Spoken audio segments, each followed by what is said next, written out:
Assalamualaikum warahmatullahi wabarakatuh. Salam kenal. Selamat bertemu kembali di pembelajaran daring ini bersama Ibu di pelajaran seni budaya. Sebagian dari kalian pasti sudah mengenal Ibu, siapa Ibu, atau enggak paling enggak mengenal wajah. Baiklah, agar lebih jelasnya lagi atau biar gampang kalian mengingatnya, Ibu perkenalkan diri sedikit. Ya, di sini nama Ibu adalah Qurratul Aini, biasa dipanggil juga Bu Aini. Ibu lahir di tanggal 30 April tahun 72. Ibu bertempat tinggal di Cibubur Residen di Blok C1 nomor 2 Bekasi. Di sini Ibu mengajar pelajaran seni budaya dari tahun 2005 sampai sekarang. Dari dulu masih namanya MTSN Jati Asih menjadi MTSN 2 Kota Bekasi. Pendidikan terakhir Ibu adalah S1 IKIP Jakarta dan melanjutkan ke S2 di Unindra Jakarta. Oke, marilah anak-anakku sekalian, sebelum memulai pembelajaran daring ini, marilah kita sama-sama berdoa agar pembelajaran kita dapat berjalan dengan lancar.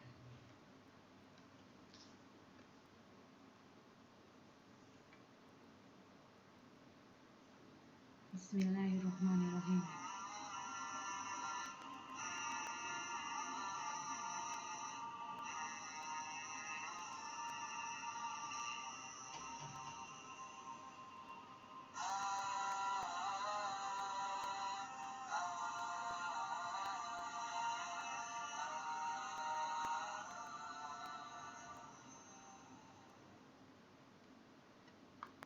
Doa sebelum belajar. Bismillahirrahmanirrahim. Rabbi zidni ilman warzuqni fahma. Artinya, ya Allah, tambahkanlah aku ilmu dan berikanlah aku rizki akan kepahaman.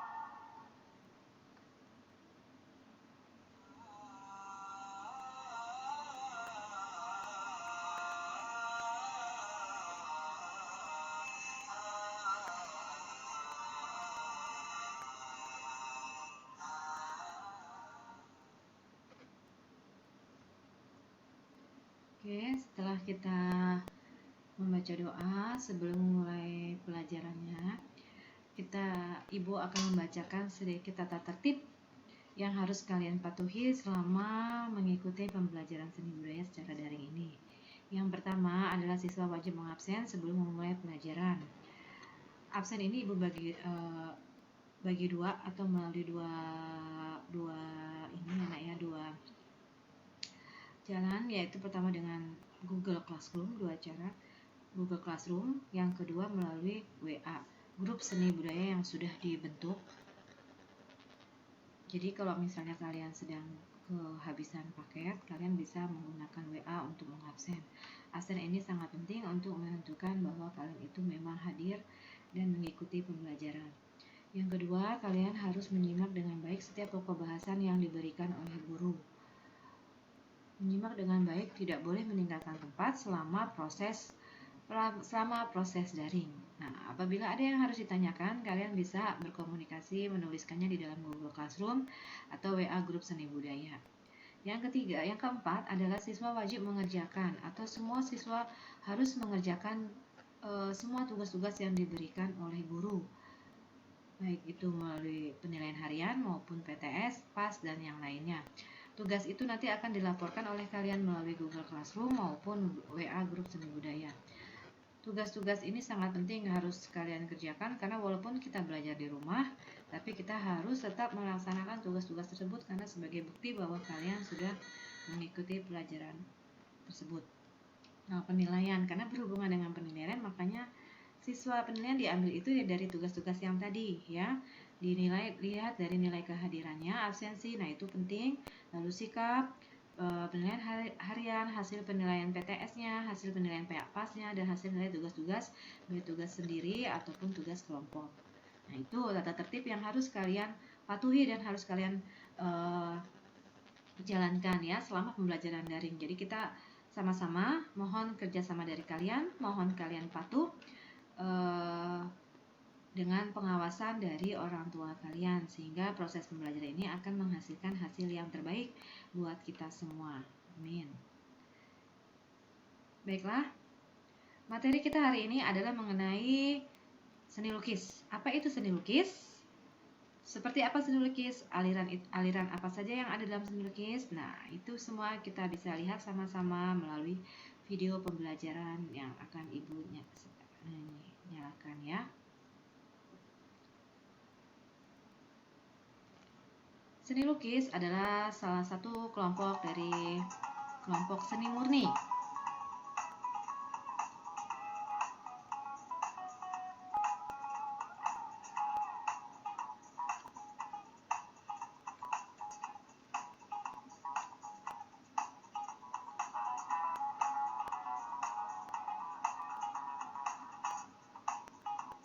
Ya, seni lukis adalah bagian dari kelompok seni murni. Apa itu seni murni? Seni murni adalah karya seni yang dapat dilihat dari satu sisi saja atau dapat dilihat keindahannya saja. Seni murni biasa disebut juga kalau dalam bahasa Inggris adalah pure art atau art for art.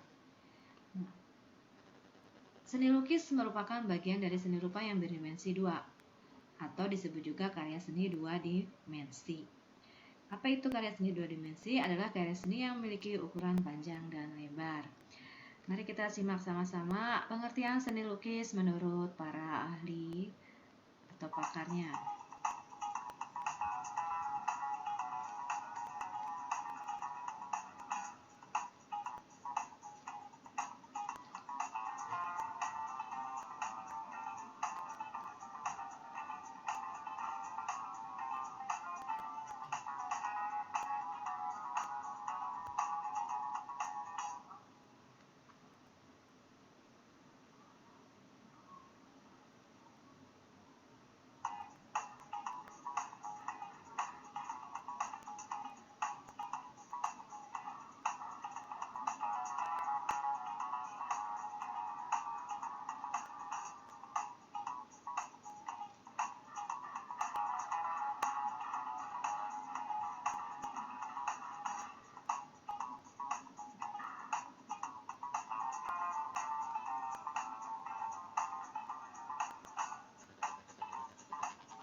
Kita pause dulu.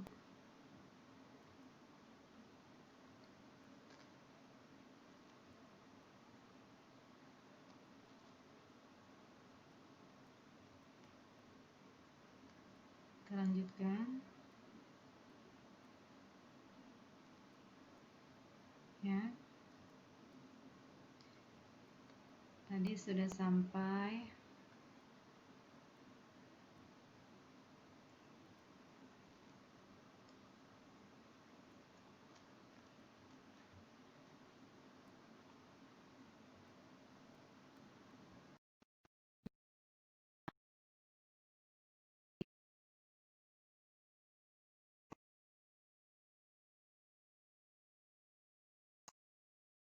lukis. Gaya aliran seni lukis. Cepetin ya nak ya. Pengertian seni lukis. Nah ini gaya dan aliran seni lukis dibagi 3, yaitu representatif, deformatif, dan non representatif. Representatif adalah lukisan yang menggambarkan keadaan nyata pada kehidupan masyarakat, sedangkan deformatif adalah lukisan yang mengalami perubahan bentuk dari bentuk aslinya, tapi bentuk dasarnya tidak hilang. Sedangkan non-representatif adalah bentuk lukisan yang sudah keluar dari bentuk aslinya sangat sulit untuk dikenali.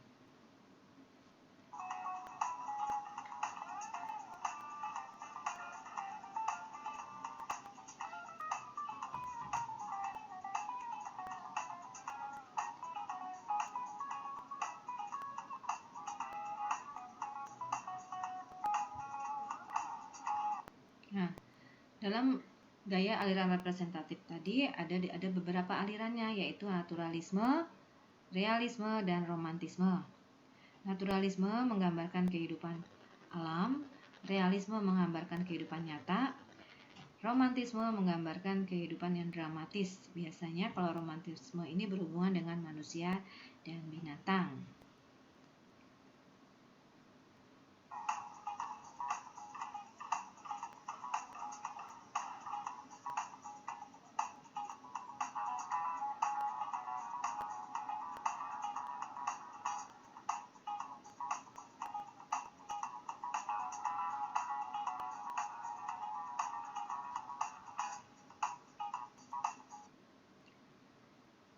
Gaya aliran seni lukis deformatif yang keluar dari bentuk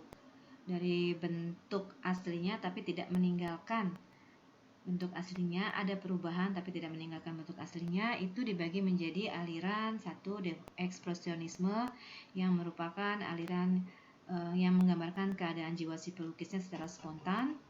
Sedangkan yang kedua yaitu aliran impresionisme, yaitu aliran seni lukis yang menggambarkan kesan sesaat saat objek tersebut dilukis. Contohnya misalnya ada perubahan, misalnya ada pelangi pada saat hujan turun.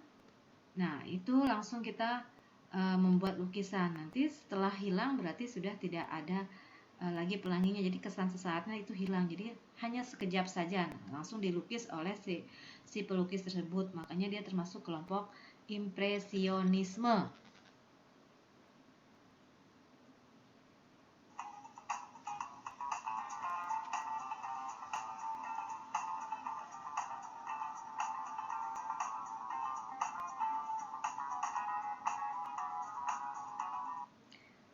Aliran yang termasuk kelompok deformatif yaitu surrealisme. Surrealisme adalah suatu aliran yang penggambarannya melebih-lebihkan kenyataan, berarti di luar dari jangkauan imajinasi seseorang, di luar dari ekspektasi seseorang, makanya disebut juga aliran surrealisme, melebih-lebihkan. Kemudian aliran yang berikutnya adalah kubisme. Kubisme adalah aliran seni lukis yang penggambarannya berubah bidang segi empat atau dalam bentuk dasarnya kubus, jadi hanya merupakan bentuk kotak-kotak, itu yang namanya kubisme.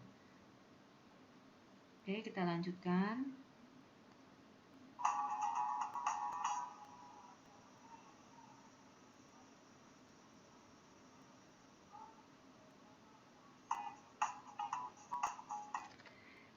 Gaya yang berikutnya adalah gaya non-representatif. Nah, yang termasuk dalam kelompok non-representatif adalah kalau bisa dijabarkan adalah suatu bentuk lukisan yang sulit dikenali.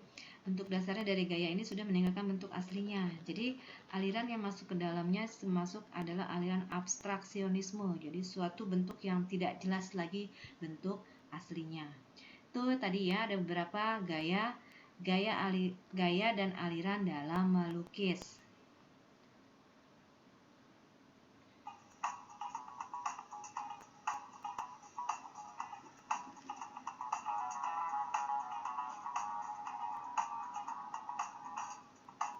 Ya, sekarang kita masuk ke tema. Apa itu tema? Tema adalah pokok pikiran atau ide seseorang dalam melukis. Nah, di sini sebelum melukis kita harus memiliki tema-tema dulu. Tema-tema itu adalah langkah kita membuat apa itu kita harus ada tema, harus ada ide atau pokok pikiran. Nah, di sini macam tema yang harus kalian ketahui adalah satu, tema manusia dengan dirinya sendiri. Artinya adalah manusia itu kita, si pelukis akan melukis diri kita sendiri. Lalu yang kedua adalah manusia dengan manusia lain. Artinya kita melukis orang lain di situ. Manusia kita dengan manusia lain, artinya orang lain yang kita lukis bisa teman, sahabat, pacar, orang tua. Oke. Lalu yang berikutnya adalah manusia dengan alam sekitar. Artinya kita melukis alam sekitar kita. Nanti aliran yang cocok adalah contohnya ada aliran naturalisme karena alam sekitar. Kemudian yang keempat adalah manusia dengan alam hayal, yaitu semua lukisan yang merupakan imajinasi dari si pelukis. Contoh misalnya kita melukis SpongeBob ya, biasanya kartun ya, karena SpongeBob itu kan hanya berupa spons yang bisa berbicara. Nah, itu kan merupakan hayalan daripada manusia, makanya manusia dengan alam hayal. Lalu yang berikutnya, tema manusia dengan aktivitasnya, yaitu kita melukis semua kegiatan manusia. Entah lagi bekerja, entah lagi memasak, atau bersekolah, itu yang namanya kegiatan manusia. Dan yang keenam adalah tema manusia dengan alam benda. Artinya, kita melukis semua benda-benda yang ada di sekitar kita. Oke anak-anak, itu yang dimaksud dengan macam-macam tema seni lukis. Oke, kita lanjutkan.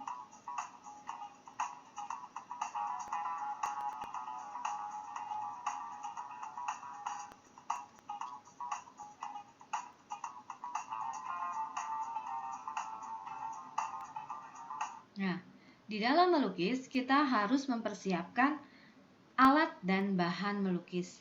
Ya, pada dasarnya semuanya sudah tahu ya. Alat dan bahan melukis itu apa saja kah? Nah, ada alat. Alat itu yang kita butuhkan adalah ada kuas. Tahu kuas? Kuas.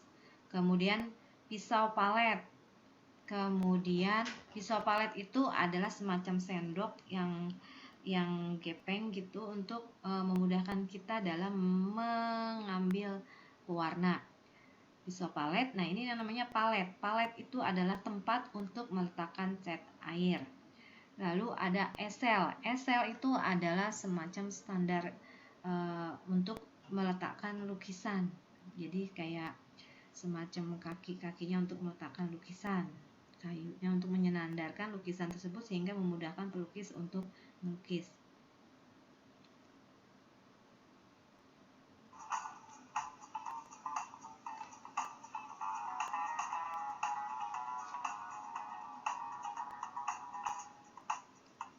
Kemudian bahan-bahan apa sajakah yang dibutuhkan untuk melukis? Itu kita membutuhkan cat air, cat minyak, cat akrilik, krayon, pensil warna, dan pensil,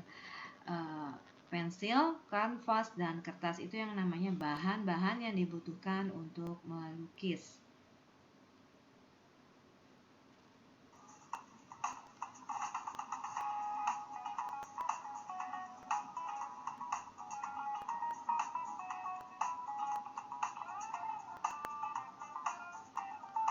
Kita masuk ke teknik. Teknik apa saja kan yang digunakan untuk melukis? Ya, pelajaran ini waktu kelas 7 pasti sudah ya. Ini untuk mengingatkan kembali. Teknik-teknik yang sering digunakan untuk melukis yaitu satu, ada teknik yang namanya akuarel. Akuarel adalah melukis dengan menggunakan cat air.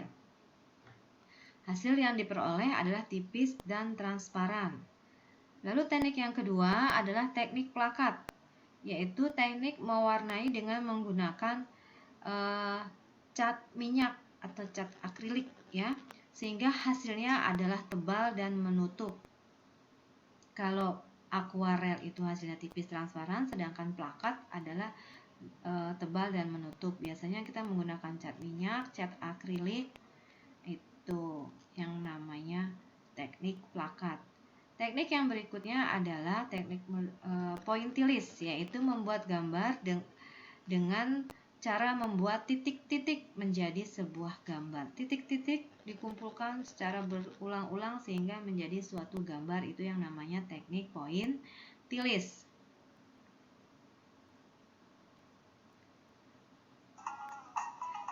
Sebenarnya ada banyak macam-macam teknik melukis, tapi di sini dicontohkan hanya 3.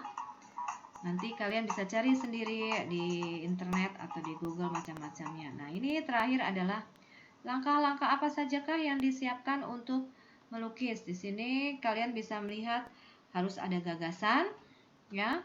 Pertama gagasan atau ide tadi atau tema. Lalu yang kedua adalah kita membuat sketsa. Sketsa itu adalah rencana penggambaran yang dibuat secara tipis-tipis, itu namanya sketsa atau berupa coretan-coretan gambar secara halus. Lalu menentukan media. Media di sini adalah bahan dan alat. Bahannya apa? Kita mau melukisnya di mana, itu yang namanya bahan. Mau di kanvas kah, atau mau di kertas, atau mau di tembok, itu yang namanya bahan. Lalu kita menyiapkan alat. Alat kita siapkan sesuai dengan bahan yang akan kita lukis. Misalnya kita mau melukis di kertas, berarti kita hanya membutuhkan kuas dan pensil. Sedangkan apabila kita mau melukis pada kanvas atau pada tembok, berarti kuasnya yang kita gunakan juga alatnya juga harus disesuaikan dengan media atau bahan yang akan kita warnai. Lalu yang berikutnya adalah tekniknya menentukan teknik. Teknik apa sajakah yang kita mau pakai? Bila bahannya berbeda, maka tekniknya pun berbeda. Contoh, misalnya kita mau melukis pada kertas. Nah, teknik yang kita gunakan adalah teknik akuarel. Teknik yang menggunakan cat air. Tapi apabila kita mau melukis pada kanvas, kita lebih cocok untuk menggunakan teknik plakat karena kita menggunakan namanya cat minyak. Sedangkan kita kalau mau melukis pada dinding, namanya melukis mural atau melukis pada kaca, pasti akan menggunakan teknik yang berbeda-beda. Itu disesuaikan dengan bahan yang mau dilukis. Dan yang terakhir adalah mewarnai dan menyempurnakan lukisan sehingga menghasilkan hasil yang terbaik. Apabila 5 langkah melukis itu dilaksanakan dengan baik, maka akan menghasilkan hasil yang sempurna, hasil yang memuaskan sehingga bernilai estetis atau indah. Mari kita lihat ini contoh proses pembuatan melukis bunga mawar.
Oke, tadi anak-anakku ya, sudah dilihat video pembelajarannya.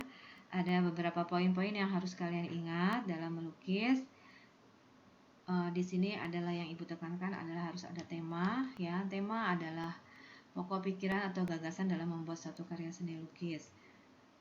Seni lukis maupun seni apapun saja kita harus menggunakan tema atau memakai tema ya, untuk menentukan langkah kita selanjutnya itu adalah tema. Macam-macam tema itu dapat kalian ingat kembali adalah manusia dengan diri sendiri, manusia dengan orang lain, manusia dengan kegiatan, manusia dengan alam sekitar, dan manusia dengan alam benda, serta yang terakhir adalah manusia dengan alam hayal. Oke, itulah anak-anakku sekalian pembelajaran kita tentang seni lukis. Jadi kalau nanti tadi di videonya ada kurang jelas, kalian bisa lihat linknya di atas dan kalian bisa melihat kembali nanti di situ, lalu membaca kembali PowerPoint yang ibu kasih. Nah, ini ada tugas yang harus kalian kerjakan di rumah.